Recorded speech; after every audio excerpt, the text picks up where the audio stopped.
Hello everyone, welcome back to my channel MC वाली। और आज आप इस वीडियो में सीखने वाले हो लिस्ट टैग और लिस्ट का क्या क्या यूज़ होता है और किस लिए और कैसे यूज़ करते हैं।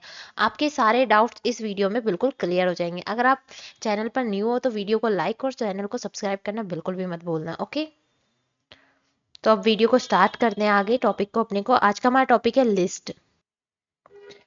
तो हमारा टॉपिक है आज का लिस्ट, जैसा कि मैंने आपको बता चुकी हूँ ऑलरेडी। आप देखो, सबसे पहले लिस्ट क्या होती है, बेसिक लिस्ट। सबसे लिस्ट मैंने आपको सीएसएस में भी पढ़ा चुकी हूँ, पहले ही आपने सीएसएस में पढ़ी है लिस्ट किस तरीके से होती है, कैसे यूज की जाती है। अब हम इसमें देखने वाले हैं W3 क्लास में हम लिस्ट लगाने के लिए कौन से टैग का कैसे यूज करते हैं। ओके, तो देखो, सबसे पहले फर्स्ट जो होती है वो होती है आपकी बेसिक लिस्ट। बेसिक लिस्ट में क्या होता है, बेसिक मतलब जो सबसे सिंपल एंड फर्स्टली आपको लिस्ट ऐड करने के लिए लगानी पड़ती है, वो क्लास देनी होगी आपको W3 UL।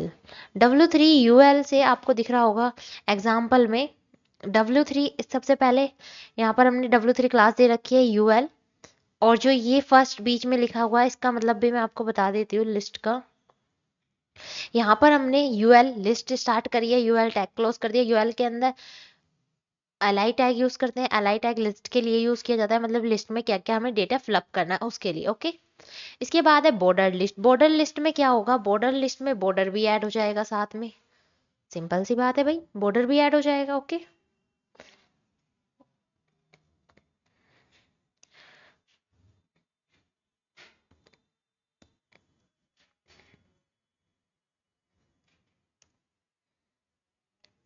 Border list. Border लगाने के लिए हमें लिखना होता है W3 बॉर्डर, जो कि आप लास्ट वीडियो में देख चुके हो। अगर आप इसके W3 इसको W3 CSS की वीडियो आप कंटिन्यूसली देखते हुए आ रहे हो, पूरी प्लेलिस्ट देख रहे हो, तो आपको पता होगा मैंने बॉर्डर लगाना पहले बता चुकी हूँ। बॉर्डर से क्या होगा, इसमें साथ में बॉर्डर भी ऐड हो जाएगा, जो कि इस तरीके से लाइनिंग के बीच में ऐड होता है। ओके, अभी हम इन सब का प्रैक्टिकल भी देखेंगे, सो डोंट वरी।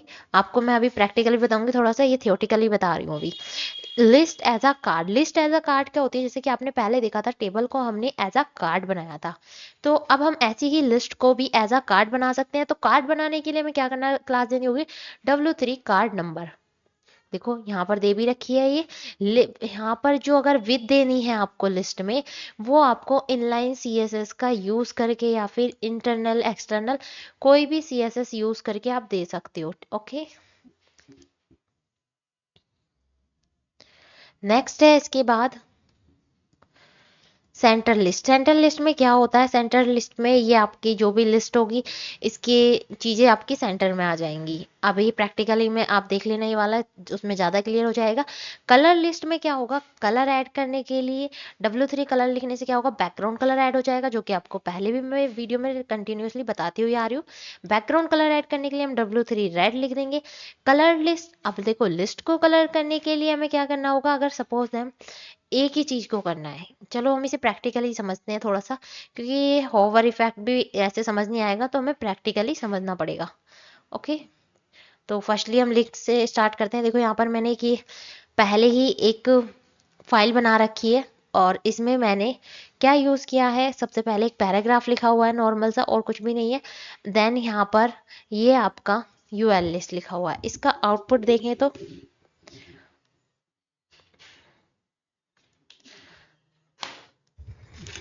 अगर हम इसका आउटपुट देखें तो आउटपुट भी इसमें ये रहा। यहाँ पर देखो, मैं आपको ये रिफ्रेश करके दिखा देती हूँ। सबसे पहले मैंने क्या किया है, यहाँ पर एक लिस्ट यूज करी है, ये रही लिस्ट। यहाँ पर यूएल स्टार्ट किया और यूएल क्लोज कर दिया। यूएल में मैंने क्लास दी अनऑर्डर लिस्ट को कि W3 UL, जो कि सिंपल लिस्ट के लिए हम यूज करते हैं। सिंपल लिस्ट में आपकी ये लिस्ट इस टाइप में आएगी थोड़ी सी, ठीक है। अब सपोज जैसे हमें आगे यूज करना है, हम सारी क्लासेस एक एक करके स्टेप बाय स्टेप देखेंगे, बॉर्डर वगैरह कैसे लगाते हैं। तो बेसिक लिस्ट, आपको लिस्ट बनानी आ गई सबसे पहले। अब क्या है, W3 बॉर्डर। अगर आप इसमें बॉर्डर लगाना चाहते हो तो हमें यहाँ पर W3 बॉर्डर देना होगा। उसके लिए हम यहाँ पे स्पेस प्रेस करते हैं और सेव करके चेक करो, रिफ्रेश। देखो ध्यान से आपको दिख रहा हो तो यहाँ पर ये चारों साइड लिस्ट में बॉर्डर आ गया। पहले लाइंस के बीच में तो बॉर्डर आ रहा था बाय डिफॉल्ट, बट मतलब लिस्ट की वजह से, बट किनारी पर नहीं आ रहा था, कॉर्नर पे। तो अब आपका चारों साइड बॉर्डर ऐड हो गया है। ओके, इसके बाद नेक्स्ट आती है लिस्ट एज अ कार्ड। तो लिस्ट को हमें एज अ कार्ड बनाना है तो उसके लिए हमें दो क्लास यूज कर सकते हैं, W3 card and W3 card 4। W3 card 4 और W3 कार्ड में क्या डिफरेंट होता है मैंने पहले भी बताया आपको। अगर आपको नहीं पता है तो देखो मैं फिर से बता देती हूँ। W3 कार्ड में बहुत हल्की शैडो आती है, W3 कार्ड 4 लिखते हैं तो हमारी शैडो एक्स्ट्रा आती है, मतलब थोड़ी उससे ज़्यादा हो जाती है बस। ये देखो, ये आपका एज अ कार्ड वर्क कर रहा है। ये जो बॉर्डर की यहाँ पे शैडो आ रही है ना, ये आपको दिख रही होगी, तो ये आपका एज अ कार्ड बन गया, means like as a card. तो आगे देखते हैं सेंटर लिस्ट क्या होता है। सेंटर लिस्ट की क्लास भी यूज करके देख लेते हैं W3 सेंटर का क्या काम करेगा और किस तरीके से यूज होगा। इसके नाम से ही वैसे तो आपको पता चल रहा होगा ये काम क्या करने वाला है।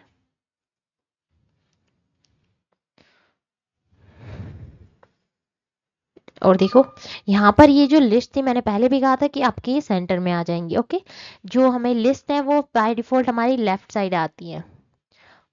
अगर हमें ये सेंटर में चाहिए तो हमें सेंटर कमांड देनी होगी इसको। ओके, इसके बाद है कलर लिस्ट। कलर लिस्ट में क्या काम होगा कलर करने के लिए, ये वाली प्रॉपर्टी आपको पहले से आती भी है। अगर नहीं आती है तो अब देख लो आप, ये देखो ये आपका कलर हो गया। अगर इसमें आप पर्टिकुलर कोई कलर देना चाहते हो तो इसके यहाँ पर जहाँ पर ये रेड लिखा है वहां पर हम कोई और कलर दे देंगे, जैसे कि मुझे ग्रीन देना है सपोज, तो मैंने यहाँ पे ग्रीन कर दिया और यहाँ पर चेक करो ये ग्रीन कलर का हो गया। ओके, इसके बाद है next colour list item. Colour list item में क्या होता है W3 कलर, अब मीन्स W3 कलर का मतलब है यहाँ पे जो भी आपका कलर का नेम है वो कलर दे दो। जैसे मैं किसी का कलर चेंज करना चाहती हूँ, इसे देख लेते हैं प्रॉपर्टी को। LI के अंदर हमें यहाँ पे क्लास देनी होगी एंड यहाँ पर हम इस फाइल को सेव करके देखते हैं। देखो यहाँ पर अगर पर्टिकुलर किसी एक ही लाइन में अगर आपको बॉक्स में बैकग्राउंड कलर देना है तो आप इस तरीके से भी दे सकते हो। ओके, टेक्स्ट कलर भी वैसे आपको देना आता है क्योंकि मैंने पहले बता चुकी हूँ कलर कैसे देते हैं। W3 टेक्स्ट कलर जो भी आपको देना हो तो टेक्स्ट कलर भी इस तरह चेंज कर सकते हो, कुछ अलग नहीं है कलर चेंज करने के लिए। आप ट्राई करके देखना, अगर नहीं होता है आपको कुछ भी डाउट है तो कमेंट करना। ओके, अब के बाद है इसके बाद है होवर। होवर इफेक्ट कैसे डालते हैं तो हम लिस्ट में उसके लिए हमें क्लास यूज करनी पड़ती है W3 होवरेबल।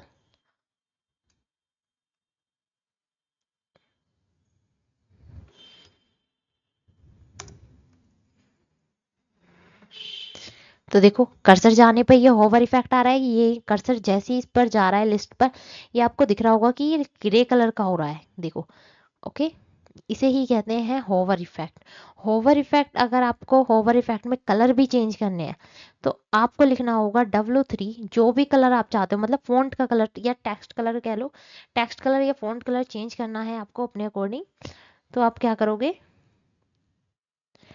इस तरीके से इसे यूज करोगे। देखो अब इसे हम यहाँ पे देख लेते हैं। जैसे मैंने मिड वाली में यहाँ पर एक क्लास थी और यहाँ पर पेस्ट कर दिया एंड इसमें भी मैंने बैकग्राउंड कलर देख रखा था तो इसे भी हम चेक कर लेते हैं। अब देखो कर्सर जाने पे क्या इफेक्ट आ रहा है, एक मिनट,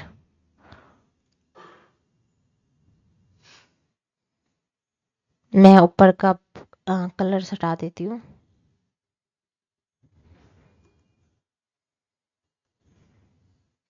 देखो क्योंकि पहले डिफरेंट दिख रहा था रेड पे रेड, अब देखो सेकंड वाले में मैंने कलर में इफेक्ट डाला है फर्स्ट और सेकंड लाइन में, तो देखो जैसे ही हमारा कर्सर उन पे जा रहा है वो रेड आ रहे हैं। और बाय डिफॉल्ट जो हमें मिलता है क्लास में प्री डिफाइंड मतलब बूट स्ट्रैप में फ्रेमवर्क में जो हमारा पहले से है तो वो है हमारा ग्रे कलर होवर के लिए। बट हम अपने अकॉर्डिंग कोई कलर देना चाहते हैं तो देखो ये मैंने यहाँ पर रेड दिया है ऊपर फर्स्ट लाइन में और सेकेंड लाइन पे कि कर्सर हमारा जब जाए तो ये रेड कलर का हो जाए।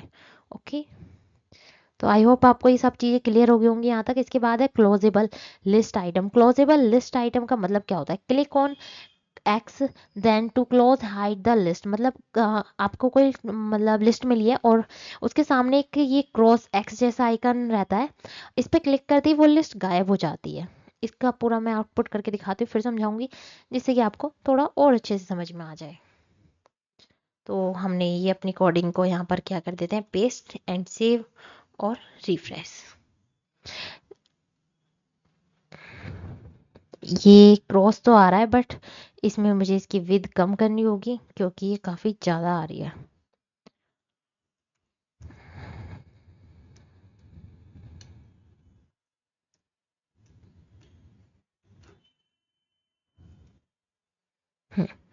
300px में देखो क्या हुआ, जो आपकी लिस्ट है यहाँ पर आ रही है ये रही। अब यहाँ पर ये जो क्रॉस का ऑप्शन आ रहा है ये आ रहा है इस कोडिंग से। अब इसी कोडिंग को हम समझेंगे। जैसे ही मैंने इस पर क्लिक किया तो देखो ये आपका यहाँ से गायब हो गया। अब मैं इसे रिफ्रेश करके फिर से लेके आई हूँ यहाँ पर। इस पे जैसे मैं क्लिक करूंगी यहाँ पे जिल जो लिस्ट नेम आ रहा है ये यहाँ से हट जाएगा। मतलब आप इसे कैसे यूज कर सकते हो, कुछ भी चूज बॉक्स आपको ऐड करने है उसमें यूज कर सकते हो। अब देखो इसकी कोडिंग को समझ लेते हैं जो मैंने यहाँ पर लिखी हुई है। इसमें सबसे पहले क्या किया है, एल टैग स्टार्ट किया, सिंपल सी बात, और एल टैग क्लोज कर दिया। इसके अंदर मैंने एक class the W3 display container, W3 display container, and इसके अंदर मैंने एक स्पैन टैग यूज किया है यहाँ से यहाँ तक, और स्पैन टैग यहाँ पर स्टार्ट हुआ है और यहाँ पर ये क्लोज हो गया है सबसे लास्ट में। ओके, अब इसके अंदर हमने जो लिखा है ऑन क्लिक, ये है आपकी मेन चीज समझने के लिए इतनी सी।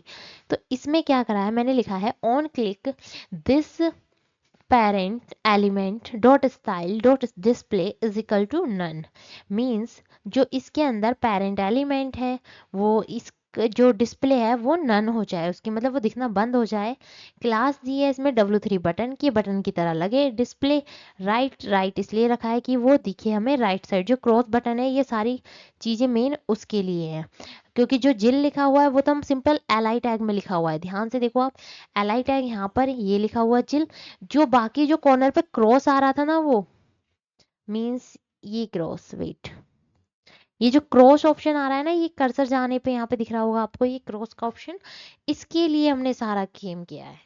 ये जो इतना सब लिखा हुआ है वो सब हमने इसके लिए ही लिखा है। तो इसमें मैंने क्या लिखा हुआ है आपको समझ में आ गया होगा। दिस पेरेंट एलिमेंट, जो इस पेरेंट एलिमेंट की जो स्टाइल है वो डिस्प्ले नन हो जाए, डिस्प्ले नन हो जाए। अदरवाइज इसमें मैंने यहाँ पर क्लासेस में कुछ ये प्रॉपर्टी इस तरह दी है फॉर्मेटिंग के लिए, कि जो वो ब्लैक वाली चीज़ है वो हमारी क्रॉस वाली, सॉरी ब्लैक नहीं, क्रॉस वाले, क्रॉस का जो सिंबल है वो हमारा राइट साइड में आए और वो बटन की फॉर्म में यूज हो। ओके, ये हमने यहाँ पर यूज किया है। अब देखो आगे, यहाँ पर एंड टाइम्स का क्या है। एंड टाइम्स के लिए देखो मैंने एक टिप भी लिख रखी है यहाँ पर, this the HTML and times entity is the preferred icon for close button rather than the letter X। I hope आपको ये सारी चीज़ें अब क्लियर हो गई होंगी यहाँ से यहाँ तक। इसका मीनिंग भी आप अच्छे से क्लियर हो गया होगा। List with padding, list with padding कैसे होता है, लिस्ट में मीन्स हमें पैडिंग ऐड करनी है। इसके नाम से इसका काम पता चल रहा है आपको। अब देखो पैडिंग भी अलग अलग तरीके से होती है।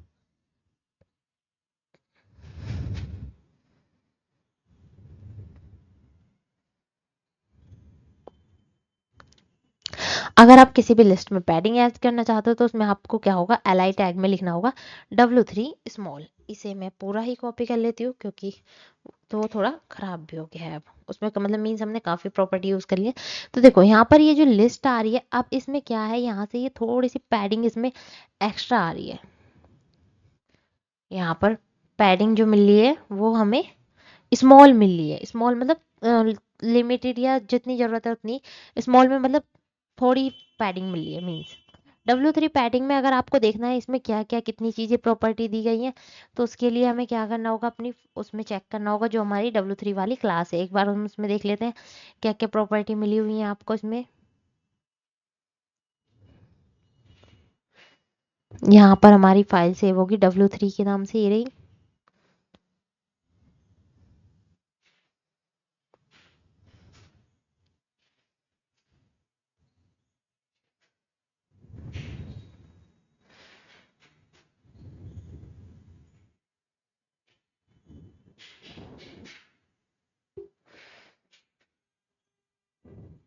ये आ गई हमारी, और हमें इसमें कौन सी क्लास चेक करनी है, हमें अपनी क्लास चेक करनी है यहाँ पर W3 पैडिंग स्मॉल। तो मैंने इसे किया कॉपी, और यहाँ पर जाएंगे विजुअल स्टूडियो में, कंट्रोल F से फाइंड एंड यहाँ पर पेस्ट। तो देखो W3 पैडिंग स्मॉल में यहाँ पर ये आ गया आपका। इसमें क्या क्या लिखा हुआ है, पैडिंग दी है 4 से 8 पीएक्स, 4 का पीएक्स आपको समझ में आ रहा होगा, ये left right and top bottom के लिए है। इंपॉर्टेंट का मीनिंग भी मैंने आपको फर्स्ट वीडियो में बता दिया था। इंपॉर्टेंट क्लास जब ओवरराइड के लिए यूज़ की जाती है, ओवरराइड काम हो रहा हो और हमें नहीं करना हो, उसके लिए हम यूज़ करते हैं। अगर आप W3 पैडिंग स्मॉल देते हैं तो 4 और 8 गैप रहेगा आपका। अगर W3 पैडिंग यूज़ करते हो तो आपका गैप जो होगा वो 8 और 16 होगा। अगर आप W3 पैडिंग लार्ज यूज़ करते हो तो आपका इसमें थोड़ा सा ज़्यादा गैप हो जाएगा, 12 और 24 पीएक्स हो जाएगा। ओके, हम तीनों ही प्रॉपर्टी यहाँ पर चेक करके देख लेते हैं अपने इसमें। तो अभी हमने लिखा है यहाँ पर स्मॉल, मैं सेकंड वाले में कर देती हूँ।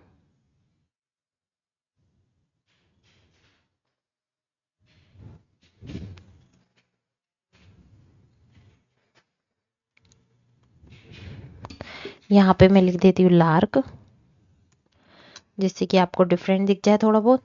और यहाँ पर हम लिखते हैं W3 पैडिंग, क्योंकि हमारे पास ये 3 ही है। तो देखो इसमें डिफरेंट क्या दिख रहा है। फर्स्ट वाले को हटा देती हूँ क्योंकि थोड़ी सी कंफ्यूजन क्रिएट कर रहा है, जो कि मैंने पहले बटन लगाया था। या फिर हम यहाँ पे BR ऐड कर देते हैं। BR का तो यूज़ आपको पता होगा, ब्रेक लाइन के लिए मीन्स हमें थोड़ा सा एंटर कैप चाहिए अलग। देखो तो यहाँ से हमारी लिस्ट है जो आपको दिख रही है। अब लिस्ट में क्या किया हुआ है, यहाँ पर जिल ईवी अदाम जो लिखा हुआ है, ये किस तरीके से और क्या क्या काम कर रहा है। यहाँ पर जो है वो स्मॉल पैडिंग है। पैडिंग का मतलब आपको समझ में आ रहा होगा, ये जो कॉर्नर इस लाइन से और जिल के बीच का जो गैप है इतना, ये हमारे ये चारों साइड से गैप ले रहा है, इसे कहते हैं पैडिंग।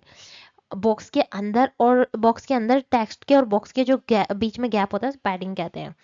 ये मैं पहले बता चुकी हूँ। और यहाँ पर जो पैडिंग मैंने यूज़ करी है वो लार्ज है, दिख रहा है आपको इसमें, और बॉक्स में कितना गैप है। यहाँ पे ये जो गैप दिख रहा है, मैं 1 मिनट मार्कर यूज़ करके दिखा देती हूँ। तो यहाँ पर जो ये गैप होता है इतना, इसे कहते हैं हम पैडिंग। एंड ये हमारी फर्स्ट वाली जो है ये काम कर रही है हमारे लिए स्मॉल पैडिंग का, एंड ये काम कर रही है हमारे लिए लार्ज पैडिंग के लिए, और ये है हमारी W3 पैडिंग।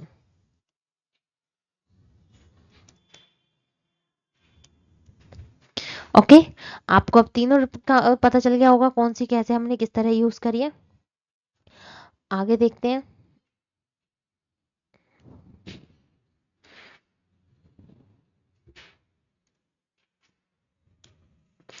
तो आगे है अवतार लिस्ट। अवतार लिस्ट वही होती है जो मैंने अभी क्रॉस वाला ऑप्शन बताया था, उसी की तरह है उसमें, और इसमें ज़्यादा कुछ खास डिफरेंट नहीं है। तो इसे भी देख लेते हैं हम साथ के साथ। अवतार लिस्ट में क्या काम होता है और ये कैसे दिखती है।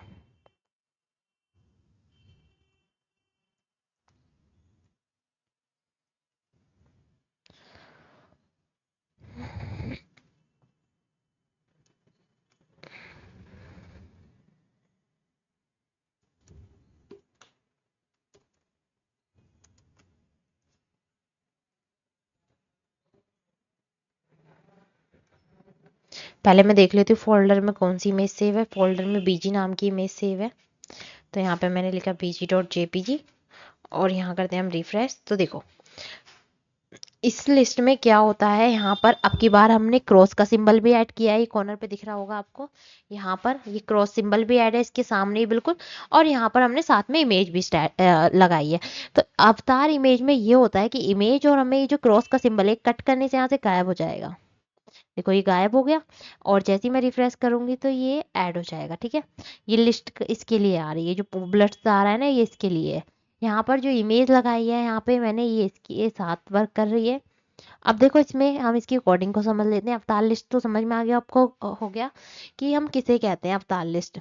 अब देखो यहाँ पर मैंने सबसे पहले एलाई टैग स्टार्ट किया एंड देन यहाँ पे एलाई टैग को क्लोज किया है। ओके, इसमें क्या किया है, सबसे पहले मैंने W3 बार क्लास दी है यहाँ पर। देन यहाँ पर जो मेन वर्क है वो है स्पैन का। स्पैन में जो आपने लास्ट टाइम सीखा था वो क्रॉस के लिए था, वो सेम वर्क हमने ये कर रखा। ये हमारा क्रॉस के लिए है, जो भी हमने साइड में जो कट का ऑप्शन आता है उसके लिए। अब देखो इमेज के लिए सिंपल इमेज लोगे आप, इमेज लगानी भी आपको बता चुकी हूँ मैं पहले। इमेज देखो यहाँ पर हमने ये स्टार्ट कर रखी है एंड यहाँ पर ये क्लोज है। इतनी प्रॉपर्टी को समझते हैं, जितनी ये सेलेक्टेड है इस प्रॉपर्टी को आप ध्यान से देखो और समझो अब क्या क्या काम किया है। तो सबसे पहले यहाँ पर ये इमेज टैग स्टार्ट हुआ, एंड इमेज में src तो लिखते ही है, यहाँ पर आपको अपनी फाइल का नाम देना है जो भी आपके पास फाइल होगी।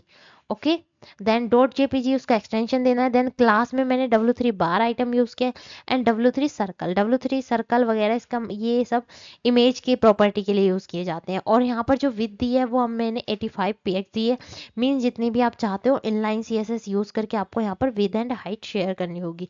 इसके अलावा कोई और तरीका नहीं है। नेक्स्ट है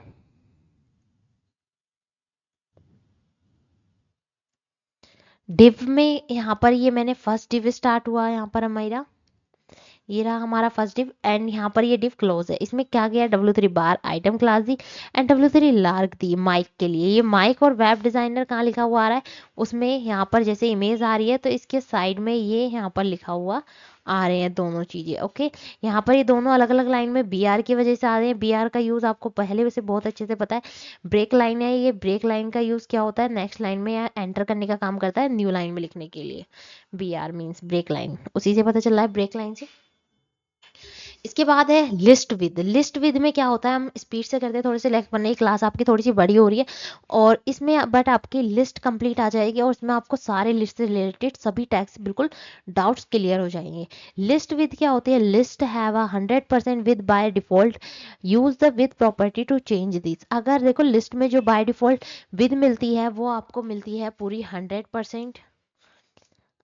अब देखो इसका एग्जांपल देख लेते हैं। यहाँ पर अगर आपको विद देनी है, ये मैंने अभी अभी आपको देके भी दिखाई थी प्रैक्टिकल, तो आपको पता है विद आपको देनी है अपने अकॉर्डिंग, तो आपको क्या करना होगा, इनलाइन CSS यूज हो रखी है यहाँ पर, आप अपने अकॉर्डिंग इनलाइन इंटरनल एक्सटर्नल कोई भी CSS का यूज कर सकते हो अगर आपको विद देनी है। तो विद देनी तो आपको आती भी है, आप इसे एक बार खुद से सेल्फ से ट्राई करके देखिएगा। नेक्स्ट है टिनी लिस्ट। टिनी लिस्ट में क्या काम होता है, W3 टिनी क्लास दे देनी है बस आपको लिस्ट के अंदर, और W3 टिनी का काम होगा कि ये आपके वर्ड्स को थोड़ा सा छोटा कर देगी। देखो इस प्रॉपर्टी को हम अपनी लिस्ट में पेस्ट करके देखते हैं। मैंने यहाँ पे लिखा W3 टिनी और फाइल को सेव करके यहाँ पर रिफ्रेश किया, तो रिफ्रेश करने से ये इफेक्ट यहाँ पर, एक मिनट,